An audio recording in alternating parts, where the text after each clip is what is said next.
છેલ્લા આચારસંહિતાના કારણે કોર્પોરેશન ઇલેક્શનના કારણે છેલ્લા 2 મહિનાથી આજે જ્યારે કલેક્ટરશ્રીએ ફરી એકવાર સંકલન બોલાવી હતી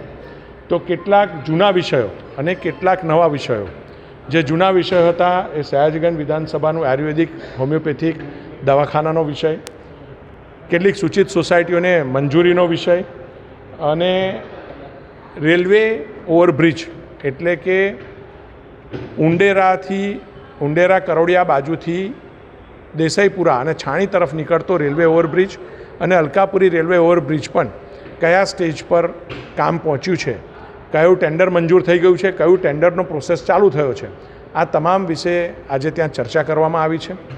એના સિવાય કેટલાક નવા વિષયોની અંદર પણ હરિપુરા ગામ જે અલકાપુરીમાં આવ્યું છે, આ હરિપુરા ગામની અંદર કેટલાક લોકોના રાશન કાર્ડમાં રાશન મળતું બંધ થયું છે, તો એને સર્વે કરીને એના કારણો જણાવીને કેવી રીતે રાશન મળતું થાય સર્વો, એ વિષયની અંદર પણ આજે રજૂઆત કરવામાં આવી છે. લક્ષ્મીપુરા ડિવિઝન અને કોયલી ડિવિઝન આ વિસ્તારો એ સયાજીગંજ વિધાનસભાની અંદર આવતા ગોરવા, લક્ષ્મીપુરા, અંકોડિયા બાજુના વિસ્તારોની અંદર આ ઉનાળાના સ્પેસિફિક સમયની અંદર જ્યારે લોડ ખૂબ વધારે હોય છે, એસી મોટા પ્રમાણે ચાલતા હોય છે, ત્યારે લાઇટ ટ્રિપિંગ, વાયરો બળવાની પણ ઘટનાઓ ધ્યાનમાં આવી છે.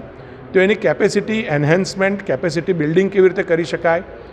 લક્ષ્મીપુરા બાજુ નવું સબસ્ટેશન કેવી રીતે ઊભું તરત કરી શકાય ઝડપથી અને થોડા સમયની અંદર કાર્યરત બને એ દિશાની અંદર પણ આજે ચર્ચા કરવામાં આવી છે. અને છાણી કેનાલ બાજુ